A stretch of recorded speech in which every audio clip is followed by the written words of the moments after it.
मैं मेरे सभी परिवारजन, मेरे पिता तुल्य, मेरे बड़े भाई, माता, बहने, पेंशनर्स परिवार, उसका आशीर्वाद, उनका प्यार, स्नेह मुझे हमेशा मिलता रहा है। और जब मैं इस परिवार में आता हूं तो मुझे आनंद की अनुभूति भी होती है और आपका आशीर्वाद भी मिलता है। मेरी सबसे बड़ी ताकत, मेरी सबसे बड़ी ऊर्जा मुझे कार्य करने की प्रेरणा, मार्गदर्शन मिलता है तो आप सबसे मिलता है। मैं देखता हूं आपने कितने समय तक इस प्रदेश की सेवा की, इस प्रदेश के सामाजिक आर्थिक परिवर्तन करने के लिए आपने अपनी जिंदगियां समर्पण करी और जो प्रदेश का विकसित प्रदेश और विकसित भारत देख रहे हैं उसमें आप सबका योगदान है। आपकी कड़ी मेहनत, आपका परिश्रम, आपका समर्पण, उसके कारण इस बदलते राजस्थान की तस्वीर हम देख रहे हैं। मुझे पता है कि जब आप राज की सेवा में आए थे, जब कितनी कठिनाइयां थी, कितनी परेशानी थी। रोड न हुआ करते थे, गांव में पीने का पानी नहीं होता था, ठहरने का स्थान नहीं होता था और कई गांवों में तो लाइटें भी नहीं हुआ करती थी। साधन तो हुआ नहीं करते थे, संचार के साधन नहीं थे। इन तमाम अभाव कठिनाइयों के बाद भी आपने राजस्थान की जनता के लिए, चाहे शिक्षा हो, चाहे चिकित्सा हो, चाहे पीने का पानी हो, चाहे रोड हो, चाहे किसान की जिंदगी को बदलना हो, कितने विभाग हैं जिन विभागों के माध्यम से आपने राजस्थान के विकास में योगदान दिया। मैं अभी प्रदेश अध्यक्ष जी से कह रहा था कि आपके इस योगदान का राजस्थान को, जनता को सम्मान करना चाहिए। मैंने खुद ने तो अपनी आंखों से देखा, मैं सामाजिक राजनीतिक जीवन में 30-35 साल से हूं। मेरे पिताजी भी राज की सेवा में काम किया। चाहे आपदा हो, संकट हो, कोई भी विपत्ति हो, उस विपत्ति और संकट के अंदर अगर खड़े रहते हैं तो आप रहते हैं।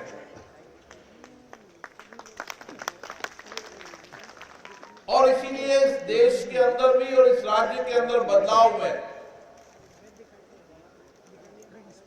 आपका समर्पण, आपका सेवा का हमेशा मैं सम्मान करता हूं, क्योंकि मैं कई लोगों को, अधिकतर लोगों को जानता हूं, क्योंकि हमारा भी सरकारी ऑफिस में काम पड़ता था, आने जाने का काम पड़ता था, कुछ समस्याएं अभाव के लिए काम पड़ता था, कुछ आपदा संकट हो जाता था, उस समय हम भी जाते थे। मुझे कितने लोगों का पता है जिन्होंने अपने बच्चों की अपेक्षा दूसरे के बच्चों को शिक्षा संस्कार देकर उनकी जिंदगियों को परिवर्तन किया। अभी यहाँ पर बैठे के गुरुदेव हैं जिन्होंने मुझे पढ़ाया, अच्छे संस्कार दिए, स्कूल में दिए, कॉलेज में दिए।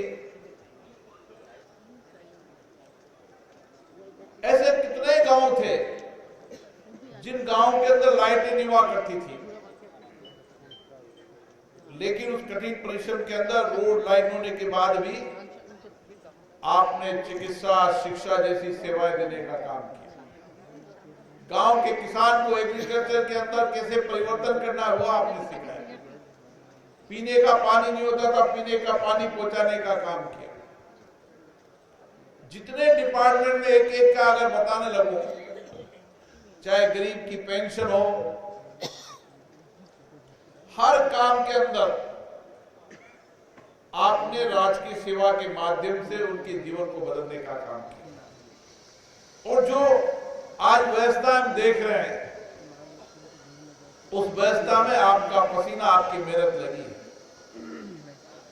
और आज भी मुझे, जब भी मैं आपसे मिलता हूं, आप में उतनी ऊर्जा है, उतना ही देश और राष्ट्र के प्रति समर्पण है, उतना ही काम करने की आप में अभी भी लगन है।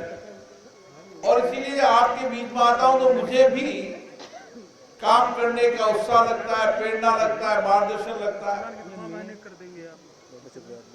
क्योंकि आप सबने उस कठिन परिश्रम के अंदर चुनाव कराए। जब एक बार जाते थे तो 7-7 दिन गांव के अंदर होते थे, वहीं अपना खाना खुद बनाते थे, खुद व्यवस्थाएं करते थे। और उस छोटे मोटे गांव के अंदर जहाँ ठहरने की व्यवस्था नहीं थी, गांव में ठहर के चुनाव कराते। इस भारत के लोकतंत्र के अंदर आजादी के बाद दुनिया के अंदर पारदर्शी और जवाबदेही लोकतंत्र की व्यवस्था के अंदर पारदर्शी चुनाव कराए तो आपने कराया। और इसी कारण भारत का लोकतंत्र आज भी मजबूत है। जब पिछली बार माननीय प्रधानमंत्री जी P20 के सम्मेलन में आए, P20 के सम्मेलन की अध्यक्षता का सौभाग्य मुझे मिला।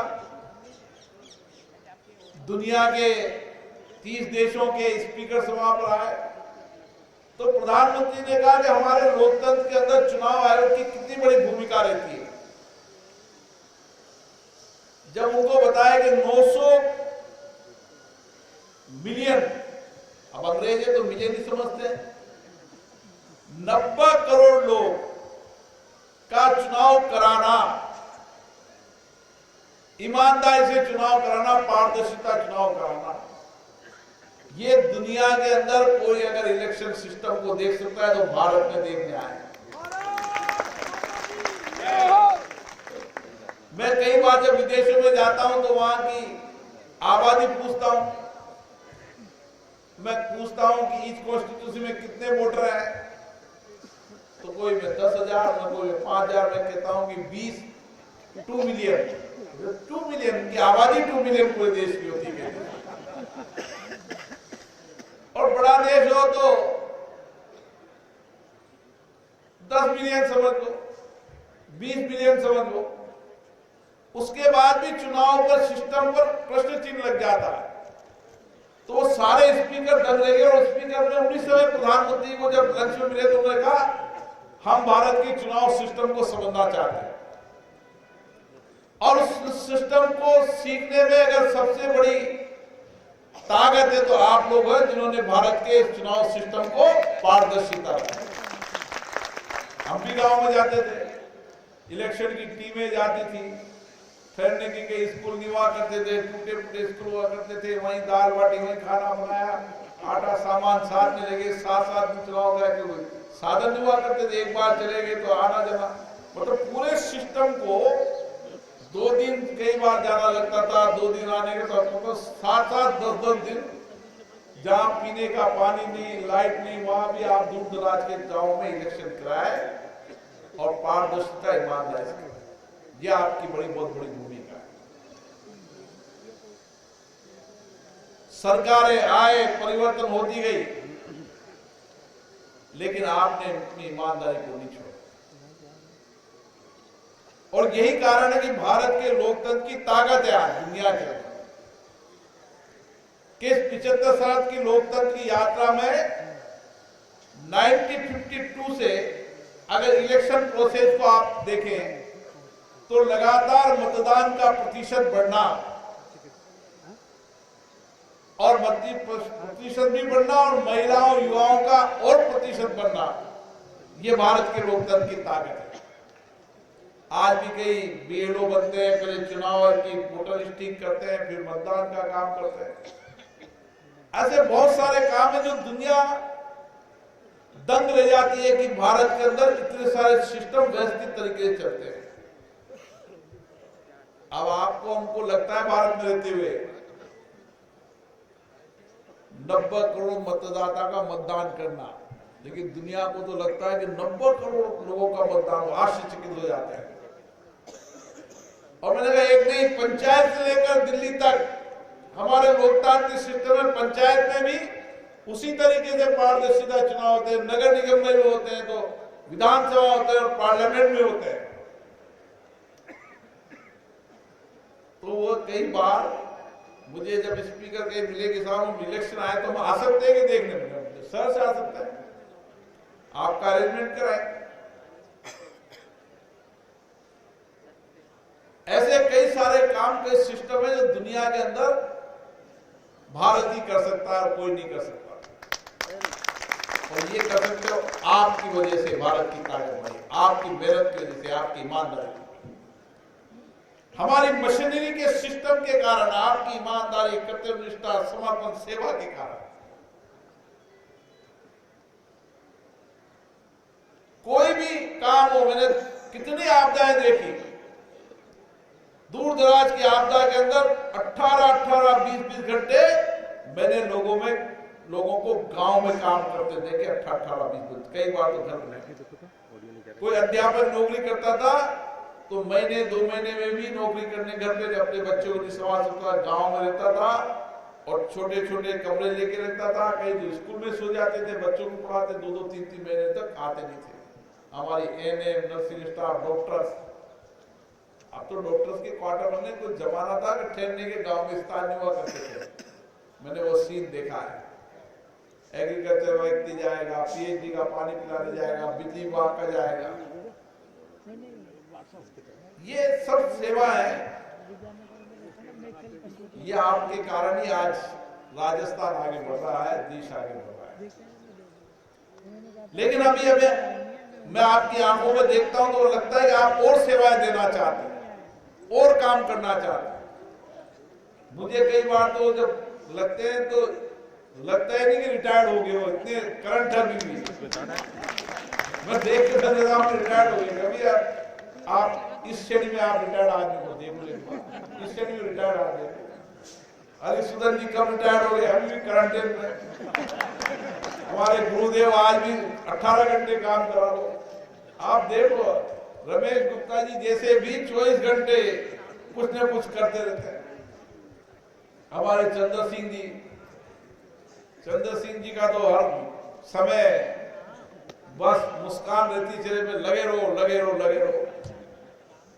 तो ये काम अभी मैं जब आप जाता हूं तो हर बार नया कुछ सीख के जाता हूं, कुछ समझ के जाता हूं।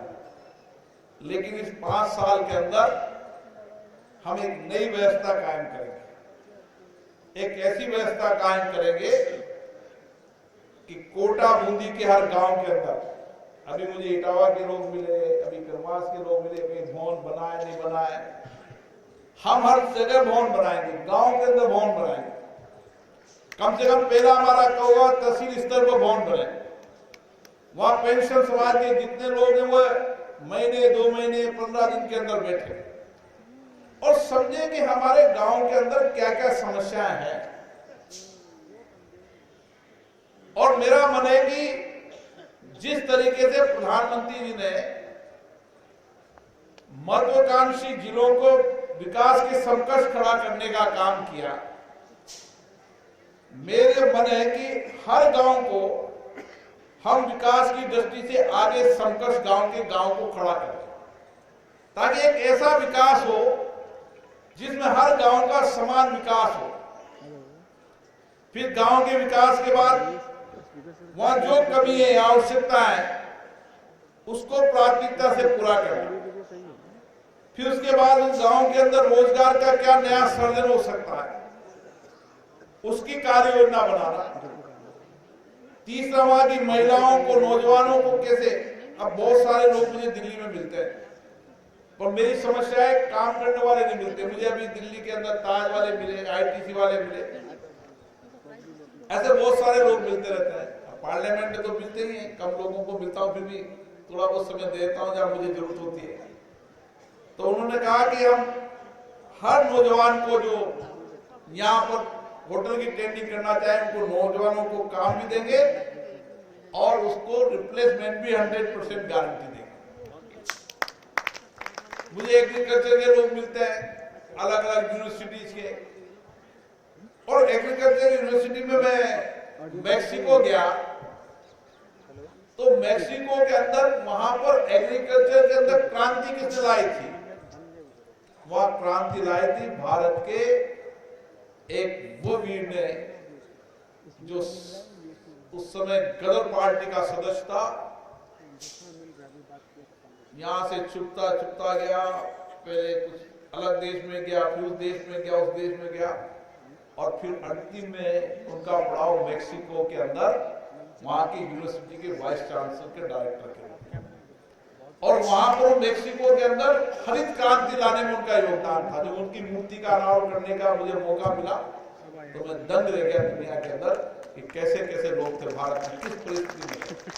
उनकी कहानी देखो आप, वो मजदूर बनकर यहाँ पर जहाज में कितने साल बाद एक ठीक में पहुंचे, तीसरे पहुंचे, अंतिम पड़ाव उनका मैक्सिको के अंदर, और फिर पूरा समय वहां नौकरी करने के बाद उनका भारत में आए और यहाँ इनका देहांत। हमारे मन में भी यही थी कि आप हमें जिताकर भेजते हो, एमएलए बनाते हो, एमपी बनाते हो, हमारे मन में है कि समाज के अंतिम व्यक्ति के जीवन में कैसे बदलाव ला सकते हैं, कैसे उसकी जिंदगी को बेहतर कर सकते हैं, कैसे उसको स्वस्थ रखने के लिए हमारा सहयोग हो सकता है।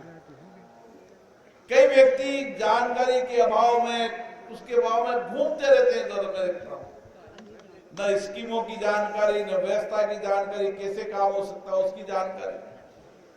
इसके लिए जब मैं आपके बीच में आता हूं तो बार बार एक कहता हूं कि हमें एक छोटा वर्किंग ग्रुप बनाना चाहिए जो ऐसे लोगों के जीवन को बदलने के सहयोग करे। चाहे हम पेंशन से लेके उसकी, अब मैं पिछली बार मैंने 500 सिलाई मशीन बांटी, मुझे एक दिल्ली में व्यक्ति मिला कि साहब हम 5000 सिलाई मशीन दे देंगे और 5000 को ट्रेनिंग दे देंगे और कपड़ा कच्चा हम देंगे और उसका फिनिश माल हम देंगे।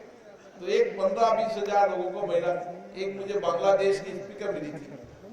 अब यहाँ बैठ कर लगता था, मैंने कहा बांग्लादेश में बहुत गरीबी होगी, तो वहां पर उन्होंने उस टेक्सटाइल मार्केट को इस तरीके से खड़ा किया कि हर घर की महिला को 15 से 20 हजार रुपए काम मिल जाता। इसी सिस्टम से सिलाई मशीन, कच्चा माल कोई देता, फिनिश माल देता और घर बैठे 15-20 हजार का मॉडल देते हैं।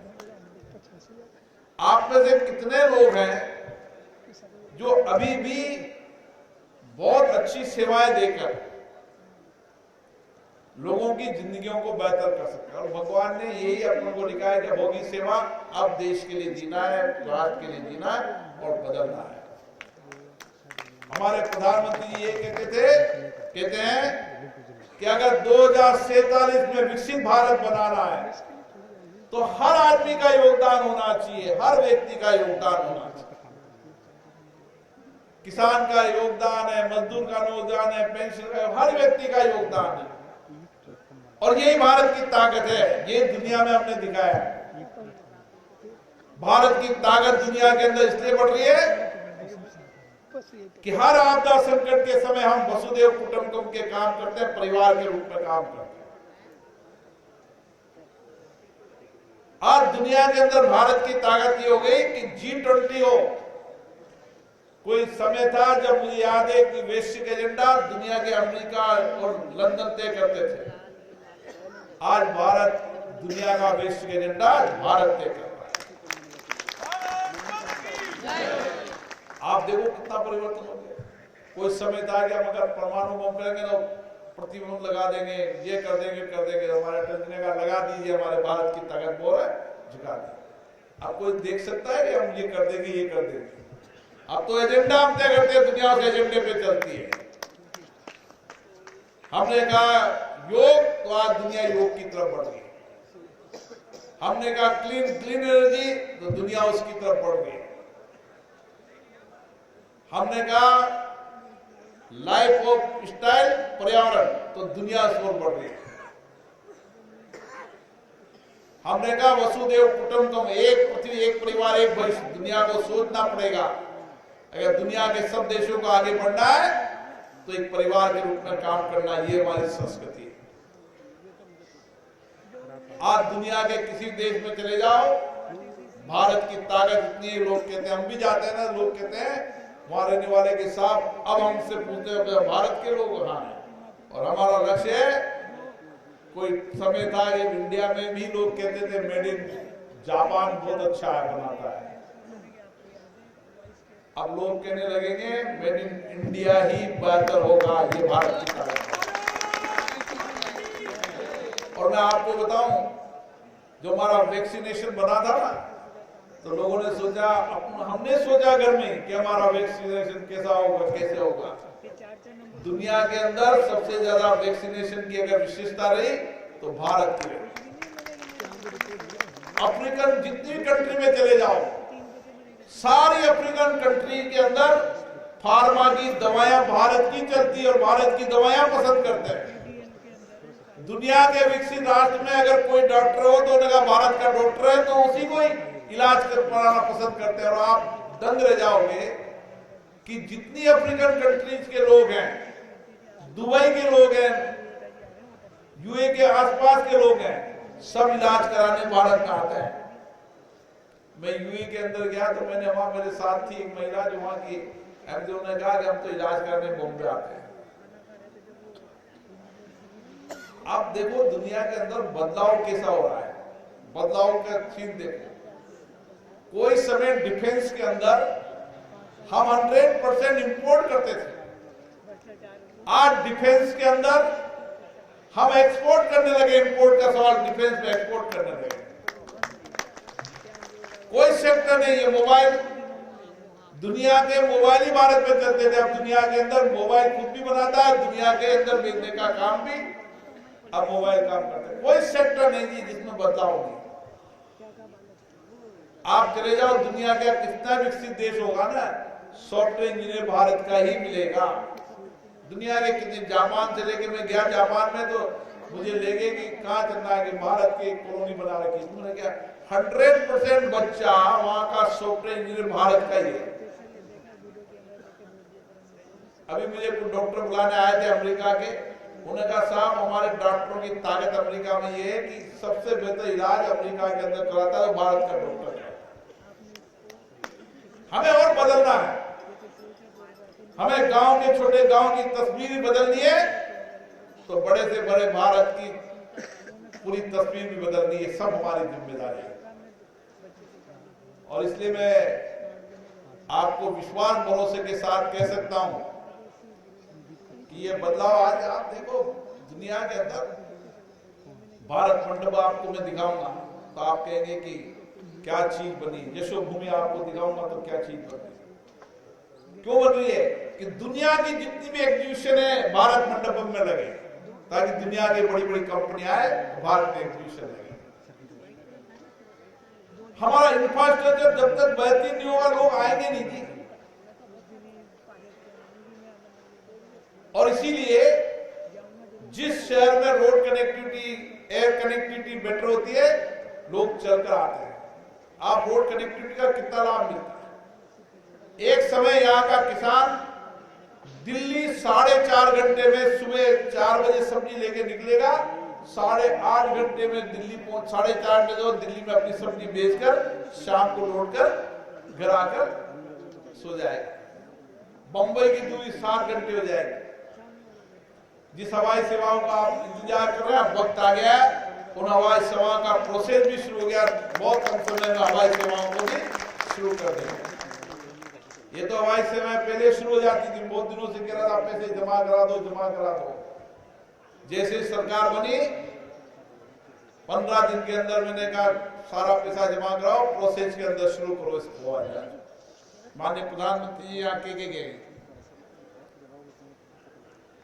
अब सब चीजों के अंदर परिवर्तन में सामूहिक प्रयासों की आवश्यकता है। और इसीलिए आपके जो ऊर्जा देखता हूं, जो आपकी ताकत देखता हूं, उस ऊर्जा का उपयोग हो।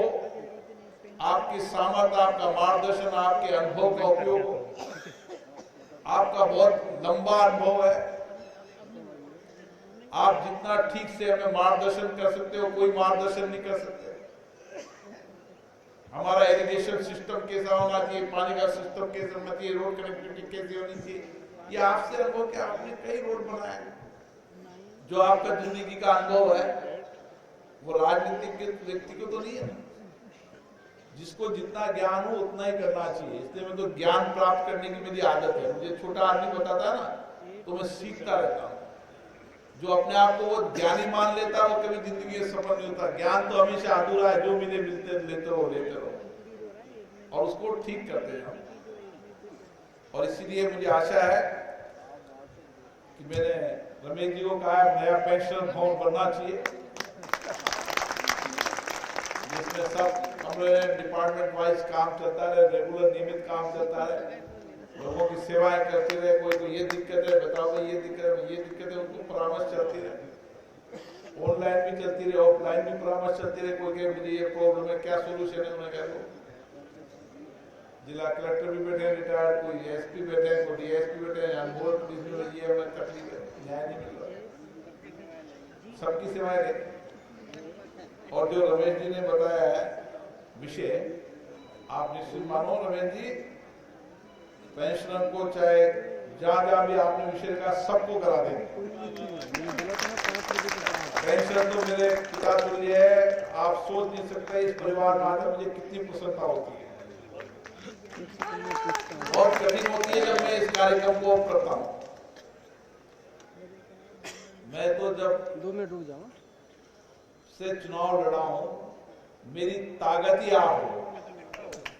और मैं कहता हूं कि जब तक आपका आशीर्वाद में चुनाव नहीं आ सकता, जिस दिन आपका आशीर्वाद नहीं हो चुनाव जीत नहीं सकता। दोनों बातें हैं। क्योंकि मैं जब इलाके में जाता हूं ना तो मुझे पेंशन समाज के लोग मिलते हैं, तो मेरा सारा काम वही करते हैं। भारत माता की जय। इसलिए आपका आशीर्वाद इसी तरीके से बना रहे। 2-3 बातें थी। एक तो रमेश जी ने कहा है कहाँ घूमने जाना है, मेरी जिम्मेदारी जहाँ बनाए प्रोग्राम, बीच में पार्लियामेंट का बनने वाला था, फिर नहीं बन पाए। संसद भवन भी देखें, आपको भी अच्छा लगेगा, आपका बेटा वहाँ बैठा है तो अच्छा लगेगा। समय भी आ जाओ। साहब ने कहा अयोध्या भी दिखाएंगे और संसद भवन भी दिखाएंगे। अयोध्या भी आपकी, काशी भी आपकी, आपको बताओ सब देश आपके पास है रमेश जी, सब अरेंजमेंट करेंगे लोग। मेंबर पार्लियामेंट अपने 543 है, अपने 543 मेंबर पार्लियामेंट अपने जहाँ कहेंगे इधर का जाए उधर का, और सब दल के लोग अपने जहाँ जाएंगे सब अरेंजमेंट करेंगे। आप हुक्म तो लो। प्रणाम।